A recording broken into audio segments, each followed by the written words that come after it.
Assalomu alaykum hurmatli vatandoshlar va odatdagi yangiliklarimizni boshlaymiz. Boshlashdan oldin katta iltimos, meni ko'rayotgan bo'lsangiz, podpiskani bosinglar. Podpiska bizning kanalimizga rivojlanishiga juda ham yordam beradi. Iltimos, shuni bosib qo'yinglar. Diqqat, Rossiyadagi migrantlar uchun registratsiya haqida xushxabar tarqaldi. Assalomu alaykum qadrli mehmon, videodan to'liq xabardor bo'lish uchun videoga like va podpiska tugmalarini bosing. Rossiyada yashash joyida majburiy tarzda ro'yxatdan o'tishi bekor qilinishi mumkin. Buning o'rniga ixtiyoriy registratsiya joriy etilishi mumkin. Ya'ni majburiy propiska o'rniga gos uslugi orqali yashayotgan joyi to'g'risidagi bildirishnoma yuborish kifoya bo'lishi mumkin. Ta'kidlanishicha, ijarada turuvchilar uy egasi registratsiya qilib berishdan bosh tortishga duch kelishadi. Yoshlar esa doimiy propiska bilan yashamaydi. Diqqat, tezkor xabar. Migratsion karta admin bo'ladi. Migratsion karta qog'oz emas, elektron shaklga o'tkaziladi. Videodan to'liq xabardor bo'lish uchun videoga like va podpiska tugmalarini bosib qo'ying. Bu haqda Rossiya prezidenti Vladimir Putin Rossiya Ichki ishlar vazirligi hay'atining yillik kengaytirilgan yig'ilishida ma'lum qilgan. Qolaversa, Putin migratsiya siyosatining yangilangan konsepsiyasini iloji boricha tezroq shu yilning o'zida qabul qilishga chaqirgan. Rossiya prezidenti Ichki ishlar vazirligi oldida migratsiya sohasida jiddiy vazifalar turganini ta'kidlagan. Noqonuniy migratsiya kanallarini to'xtatish, migratsiya nazoratining zamonaviy vositalaridan faolroq foydalanish zarur, degan Putin va yangilangan konsepsiya variantiga qog'oz migratsiya kartasidan voz kechishni kiritish kerakligini ta'kidlagan. Bu va boshqa innovatsiyalar davlat migratsiya siyosatining yangilangan konsepsiyasida o'z aksini topishi kerak. Uni iloji boricha tezroq joriy yildayoq qabul qilish zarur, degan Putin. Biroq hokimiyat chet elliklarni Rossiyaga jalb qilishdan voz kechishni rejalashtirmayapti, deb yozmoqda Tomsk onlayn nashri. Vatandoshlarimizning Rossiyaga qaytishini, shuningdek, bizning an'anaviy qadriyatlarimizni hurmat qiladigan va mamlakatimizda yashashni, ishlashni xohlaydigan chet elliklarni, ayniqsa kerakli malakali va ma'lumotga ega bo'lgan va iqtisodiyotimizga kerak bo'lgan muhojirlarni qo'llab-quvvatlashning mavjud mexanizmlarini rivojlantirish kerak, deb fikr yakunlagan Rossiya prezidenti. Hukumatning migratsiya siyosatini amalga oshirish bo'yicha rejasi 2023-yilda ishlab chiqilgan va joriy yilda yakunlanishi rejalashtirilgan edi. Hujjat 6 bo'lim va 42 banddan iborat. Bandlar orasida mehnat migrantlari uchun adaptatsiya kursi va mamlakatda o'zini tutish qoidalari haqida eslatma, ishlab chiqish, oliy o'quv yurtlari va kollejlarda chet ellik talabalar sonini ko'paytirish, shuningdek, chet elliklarga beriladigan elektron vizalar turlarini kengaytirish bor. 2025-yil 5-fevraldan boshlab Rossiya Federatsiyasi Ichki ishlar vazirligining 2024-yil 22-oktyabr sanasida e'lon qilingan 628-sonli buyrug'i kuchga kiradi. Ushbu buyruqqa ko'ra registratsiya ko'rinishi, arizalar shakli o'zgaradi. Qolaversa, migratsiya qaydidan o'tish muddati barcha muhojirlar uchun 1 yildan oshmaydi. Chet el fuqarolarini migratsiya qaydidan o'tkazish to'g'risidagi nizomga o'zgartirishlar kiritishni nazarda tutuvchi ushbu buyruqqa asosan xorij fuqarosi yoki fuqaroligi bo'lmagan shaxsning vaqtinchalik yashash joyida migratsiya qaydidan o'tkazish blanka, chet el fuqarosi yoki fuqaroligi bo'lmagan shaxsni yashash joyida ro'yxatdan o'tkazish yoki chiqarib yuborish to'g'risidagi uy egasi beradigan arizalar, registratsiya va boshqa hujjatlarda xatoliklarni tuzatish uchun ariza shakli yangilanadi. Registratsiyaning yangi ko'rinishida muhojirlarning Rossiyada qolishi asos bo'luvchi hujjatining ma'lumotlari ko'rsatilishi hamda bolalarning registratsiyasida esa ota-onasi haqida ma'lumotlar bo'ladi. Bundan tashqari, migratsiya qaydi beriladigan muddatga ham o'zgartirish kiritilgan. Endi qanday asos mavjudligiga qaramay, 5-fevraldan boshlab registratsiya 1 yildan oshmagan muddatga beriladi. Chet el fuqarolari registratsiyani gos uslugi portali yagona identifikatsiya tizimi orqali yuborishlari mumkin. Buyruqda ushbu o'zgarishlar migratsiya qaydidan o'tish jarayoni soddalashtirish va Ichki ishlar vazirligining migratsiya markazlari kabi vakolatli tashkilotlari bilan ma'lumotlar almashish tartibini rivojlantirishga qaratilgan. Rossiyada maqsadli patent joriy etish taklif etilmoqda.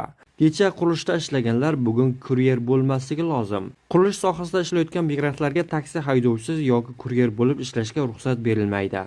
Rossiya hukumati 2025-yilda migratsiya siyosatini qat'iylashtirishni va chet elliklar uchun maqsadli mehnat patentlarini joriy etishni rejalashtirmoqda.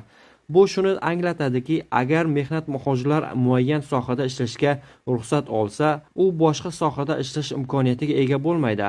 Masalan, yo'lovchilar tashish yoki yetkazib berish sohasida faoliyat yuritishi mumkin emas. Biz migratsiya siyosatini qat'iylashtirishni davom ettiramiz. Unda yanada dinamik va qat'iy yondashuv kerak bo'ladi. Avvalo maqsadli patent joriy etishni taklif etyapmiz. Masalan, payvandchi uchun patentda tegishli lavozim ko'rsatiladi va u faqat payvandchi bo'lib ishlaydi. Bu nazorat qilinadigan migratsiya hisoblanadi. Ayrim hududlar migrantlarga turli sohalarda ishlashni taqiqlashni boshladi. Bu to'g'ri, taqiqlanadigan sohalar sonini ko'paytirish kerak. Kecha qurilishda ishlaganlar bugun kuryer bo'lib ishlayotgan holatlar bo'lmasligi lozim, dedi deputat Yaroslav Nilov. Shuningdek, haydovchi bo'lib ishlash uchun kelgan muhojirlar uchun ham cheklovlar joriy etiladi. Migrantlar taksi haydovchisi bo'lib ishlash uchun GIBDD imtihonni topshirishga majbur bo'ladi. Davlat dumasiga yo'lovchi tashish sohasida ishlashni xohlagan chet elliklardan nafaqat nazariy, balki amaliyot imtihonni ham topshirishni talab qiladigan qonun loyihasi kiritildi. Bundan oldin Rossiyada qoidalarni buzgan chet elliklar uchun haydovchilik guvohnomalarini bekor qilish taklif qilingandi. Deputatlar chet elliklar haydovchilar uchun jazoni kuchaytirishni va qoidabuzarlik holatlarida ularning haydovchilik guvohnomalarini amalsiz deb tan olishni taklif etishgan. Yaqin kunlarda yo'l harakati xavfsizligi to'g'risidagi qonunga o'zgartirishlar Davlat dumasida ko'rib chiqiladi. Bundan tashqari, Rossiya haydovchilik guvohnomasiga ega bo'lmagan migrantlar uchun karsheringda foydalanish taqiqlanadi. Rossiyada haydovchilik guvohnomasiga ega bo'lmagan muhojirlar karshering yoki taksi boshqarishga haqli emas. Bu haqda Davlat dumasining Mehnat, ijtimoiy siyosat va faxriylar ishlari bo'yicha qo'mitasi raisi Yaroslav Nilov ma'lum qildi. U allaqachon tegishli so'rovlarni Ichki ishlar vazirligi va Transport vazirligiga yo'llagan. O'zbekiston prezidenti Shavkat Mirziyoyev 11-iyun kuni Rossiya prezidenti Vladimir Putin bilan telefon orqali muloqot qildi. Bu haqda O'zbekiston rahbarining matbuot xizmati xabar berdi. Suhbat avvalida davlat rahbari Rossiya yetakchisi va ko'p millatli xalqni yaqinlashib kelayotgan davlat bayrami Rossiya kuni bilan samimiy tabriklagan. O'zbekiston bilan Rossiya o'rtasidagi keng qamrovli strategik sheriklik va ittifoqchilik munosabatlarini yanada mustahkamlash, oliy darajadagi uchrashuvlarda erishilgan kelishuvlarni amalga oshirish doirasidagi ko'p qirrali hamkorlikni kengaytirish masalalari ko'rib chiqilgan. O'zaro tovar ayirboshlash sur'atini saqlab qolish va sanoat kooperatsiyasi loyihalarini qo'llab-quvvatlash maqsadida muvofiqlashtirilgan choralar ko'rishga alohida e'tibor qaratildi. Ikki mamlakat hududlari darajasidagi faol almashinuvlar va amaliy hamkorlikni davom ettirish muhimligi ta'kidlangan. Shuningdek, O'zbekiston va Rossiyada madaniy tadbirlar muntazam o'tkazilib kelayotgani mamnuniyat bilan qayd etilgan. Eslatib o'tamiz, O'zbekiston prezidenti Shavkat Mirziyoyev Rossiya prezidenti Vladimir Putin bilan so'nggi bor joriy yil 3-may kuni telefon orqali muloqot qilgandi. Suhbat davomida yetakchilar ikki mamlakat o'rtasidagi keng qamrovli strategik sheriklik va ittifoqchilik munosabatlarini yanada rivojlantirish va mustahkamlashning dolzarb masalalari muhokama qilingandi. Rossiya hukumati huzuridagi Moliya universiteti professori, Sog'liqni saqlash va ijtimoiy rivojlanish vazirining sobiq o'rinbosari Aleksandr Safonov muhojirlarning Rossiya o'rniga boshqa davlatlarga ketib qolishini rubl kursining pasayishi bilan izohladi. Safonovning fikricha, Rossiya Federatsiyasida migratsiya siyosatining qat'iylashtirilishi ham xorijiy ishchilar sonining kamayishiga hissa qo'shmoqda. Bundan tashqari, Markaziy Osiyo respublikalari Xitoy faol sarmoya kiritayotgani uchun iqtisodiy o'sishni namoyish etmoqda. Rossiya kompaniyalari ham o'z ishlab chiqarish quvvatlarini ushbu mamlakatlarga ko'chirmoqda. Natijada mintaqada Rossiya bilan taqqoslanadigan maoshli yangi ish o'rinlari yaratiladi. Bu esa odamlarga yo'l va yashash xarajatlarisiz vatanda ishlash imkonini beradi. Eksport 2020-2021 yillarda migratsiya oqimining pasayishi COVID-19 pandemiyasi tufayli joriy etilgan cheklovlar bilan bog'liqligini ta'kidladi. Keyin Rossiya valyutasi kursining pasayishi Rossiyada xorijiy ishlar uchun an'anaviy bo'lgan sohalarning jozibadorligini yo'qotishiga olib keldi. deb hisoblaydi mutaxassis.